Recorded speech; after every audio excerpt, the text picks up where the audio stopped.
Here we are looking at Gary's Tuesday report. We're going to have a look at the indices to see what to expect, what's next, and how it's unfolding with the 2025 blueprint and the expectations that Gary set out at the start of the calendar year.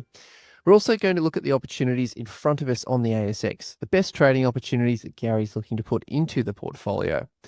With that, we're going to say good morning, Gary Glover. How are you? Yeah, I'm pretty good, Chris. Yeah. The portfolio is going well.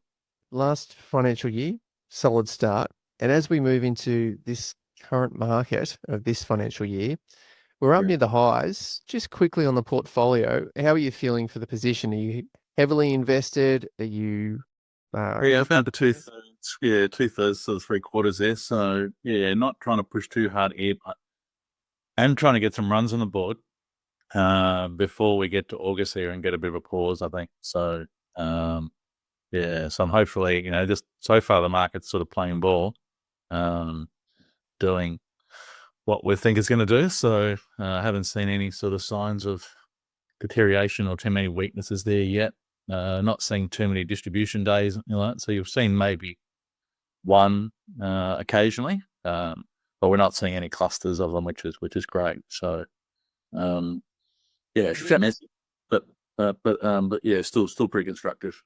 When you talk distribution days, are you looking on the NASDAQ, the S&P, the Aussie, or you're looking across all of them as a bit of a red flag to show up? Yeah, I tend to look more at the US markets there, just because they tend to lead and stuff. So, if we start to sort of see 3 or 4 cluster of distribution days on 1 or 2 of those indices, then I might get nervous there. But just so far we're seeing pretty good rotation across the Aussie market. So that was sort of what I was hoping to see a couple of weeks ago.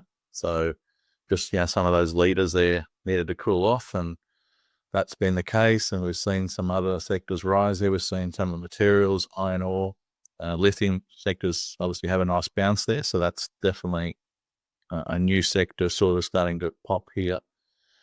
That's sort of kept the market, hanging around, sort of ticking along, which is good. So, just seeing a few other sectors sort of starting to move on the upside as well. So, that rare earth space there, obviously what happened in the States there, that acquisition there by the government getting involved there, sort of giving that bit of a boost. So, we're just starting to see some other sectors have some nice moves there. So, but we're probably getting, maybe 2 or 3 weeks away here, I think. So just mindful that, can't keep going up forever. But,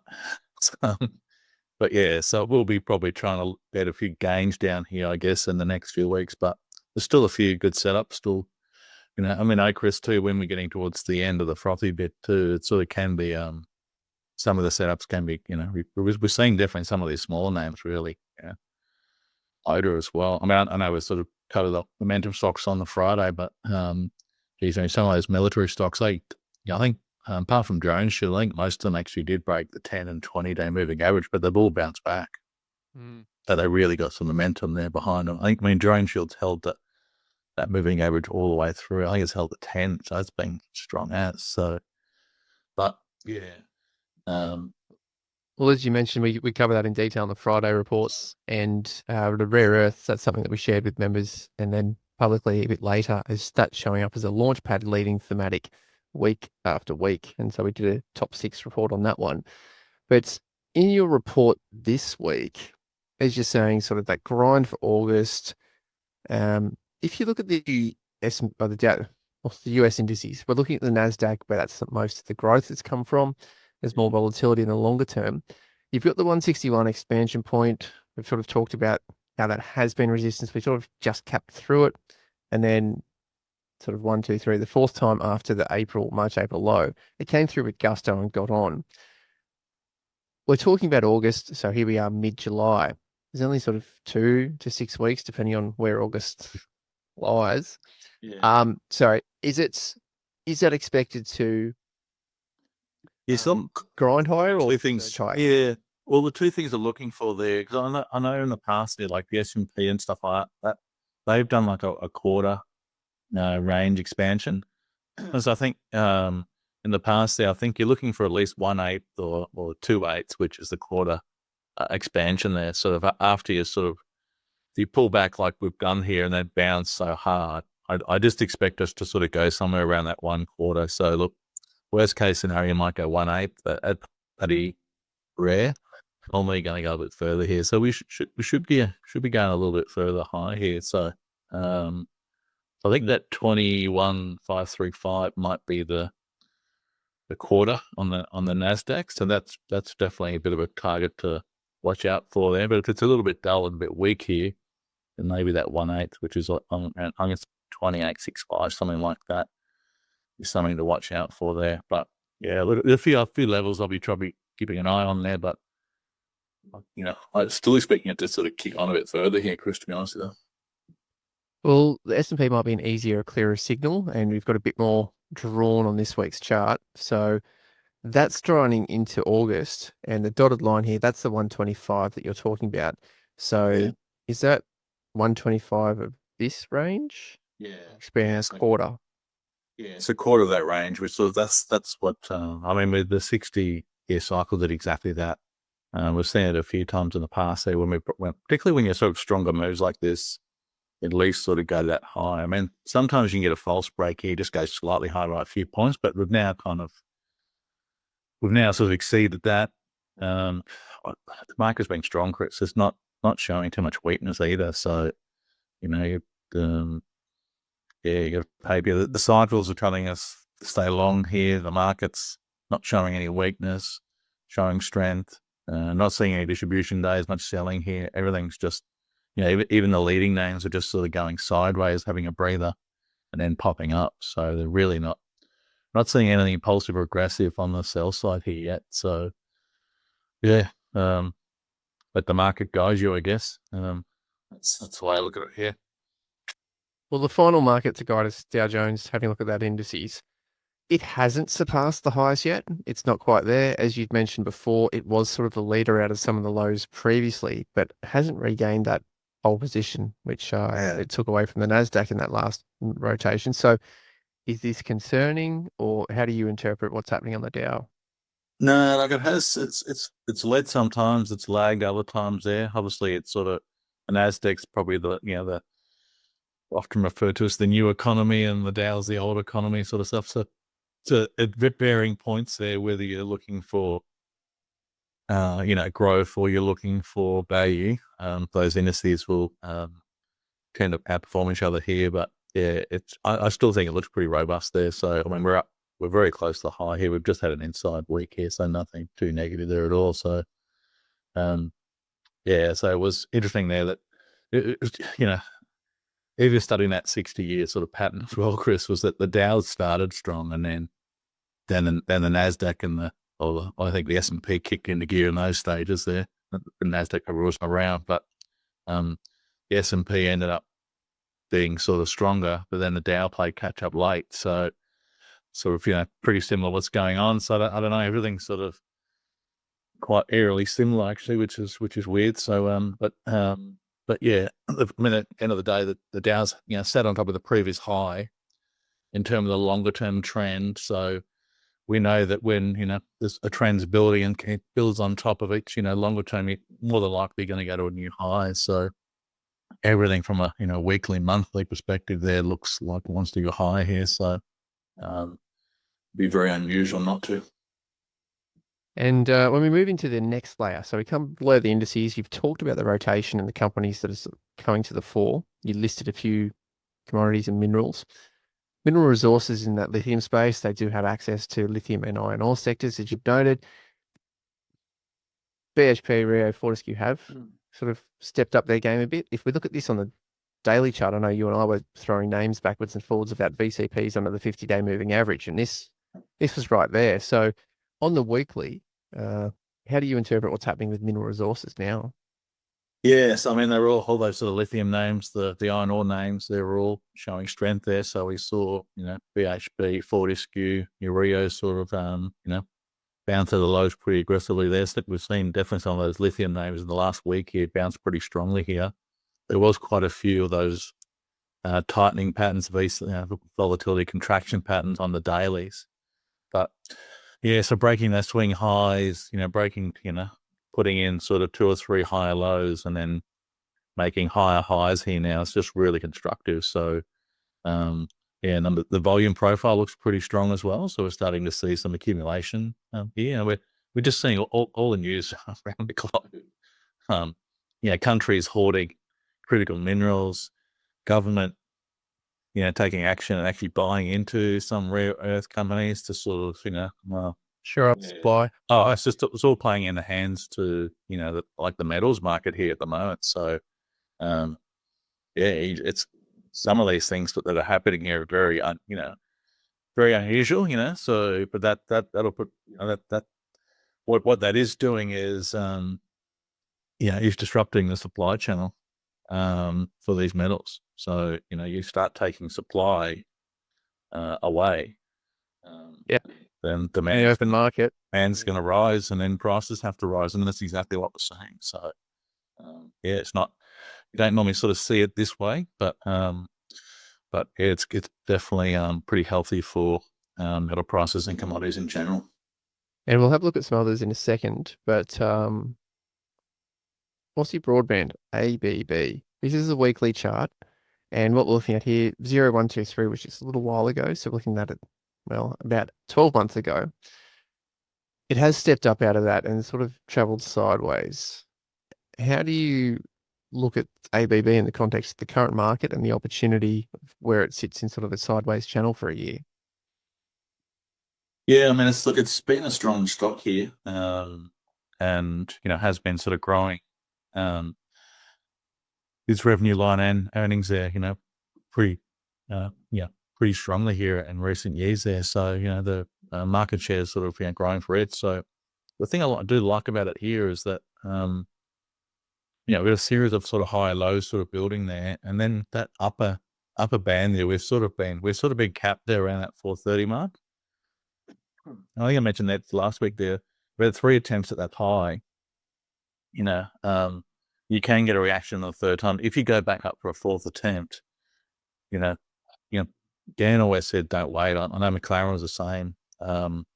So, technically it's just a really strong sign. If, you don't wait for the fourth attempt to buy it here. If it starts heading up here on the, to go for its fourth attempt, you just go with it straight away, because that's pretty bullish there. So I think that, that decline too from that third sort of touch there, that was pretty light until the week of the low. So the volume for the first 4 or 5 weeks was, very, very, very light. There wasn't much selling going on. And then we had that little spike there, which was pretty much near the low. And then we sort of strong week here last week of buying, pushed to look up as a. So I think this looks quite good here. I mean, it's just a great risk reward setup personally. And this come through the top here, and I think, you could go back and retest that high. So, this looks pretty good to me. So a nice trade, a good risk reward. Yeah. Now, in another space, Sonic Healthcare, this is a downtrend, and we're looking at it on the weekly chart, so it's well entrenched in that movement. But you've talked about higher lows in Aussie Broadband. Is this important, this higher low that we saw in April? It's kind of it's kind of frustrating, this one, because it's had a nice bounce out of that last low, and then sort of congested, and then looked like it was going to take off here. It's tried to sort of pop out of that range a few times without sort of kicking on. So, a few times I really thought this was going to kick on there, and then it actually did a bit of a shakedown. But then it has popped back up again. So it's sort of sitting right on that trend line here now. So we've got a few touches there. So key zone for it here, really. So, I mean, it's weird. You're sort of seeing some of those healthcare names be strong, but then the others in the sector, it's actually been quite weak as well. So, just think it's a critical week for the stock here in terms of getting out of that range. Well, so it's had that sideways congestion for, a couple of months into that, which is a few touches on that overhead resistance. But as yours mentioned, there is a longer term downtrend, and sort of coming to that cross point where it could break 2 overhead resistance lines at the same time after having a nice tight coil. So can we see a breakout this week is a good question. Tyro Payments is the next one, TYR. Again, downward movement, but there's something happening on this side of the chart. What is it? Yeah, it just when you got that volatility contraction sort of pattern tightening up here. And we do have that sort of overhead trend line too, which it has sort of broken above. So hasn't really broken above that and taken off. That's really just sort of hugged that since it's sort of sat above it here. So yeah, so it's just interesting price action. You just notice the sector is seeing sort of stocks like the sort of Zip, XYZ sort of be pretty firm here. Even though sort of EML was actually holding up quite well as well. So just a sector that sort of keep an eye on there. I would like to sort of see it pop out the top here. I wouldn't want me trying to buy this early here. I want to see it a strength because it has been a bit of a lag in that hit so far. I can see how many touches of that trend line has it hadn't failed. So there's a lot of failures there. Like sort of seem to be sort of come back here, but do have a bit of volume there over the last probably 5 or 6 weeks. So yeah, but definitely want to sort of see this sort of tighten up a little bit there, and I'd be waiting for it to go over that 94 there, just because it has sort of failed a few times before. So patience is the key there. Patience is the key with Tyro. Looking at the mineral resort, the miners once again in that mining space, IGO Limited. You're talking about lithium. We talked about those 50-day. Yeah, they're good setups and sort of great movement here. Where's the opportunity, and how would you trade IGO now? Yeah, so we have added a parcel there. We saw that sort of tightening VCP pattern. Then we sort of looked like we were going to close at a new high there. So that sort of gave us the conviction to add a position in there. So I think it's anti-congestion there. Any tightening up here might look to re-add to it. But yeah, I think it looks pretty positive there. It's just we do have a bit of a basing. We've got a few high lows sort of setting up in here, starting to break out. Just the sector, so just starting to see some positivity come in there. So I did think it would take a little while for build. Sort of thing I mentioned previously. I felt like it was going to take a few, build a few higher lows first, but feels like we're sort of starting to do that here now and then breaking out there. So overall, just seeing a lot more positivity in that sector.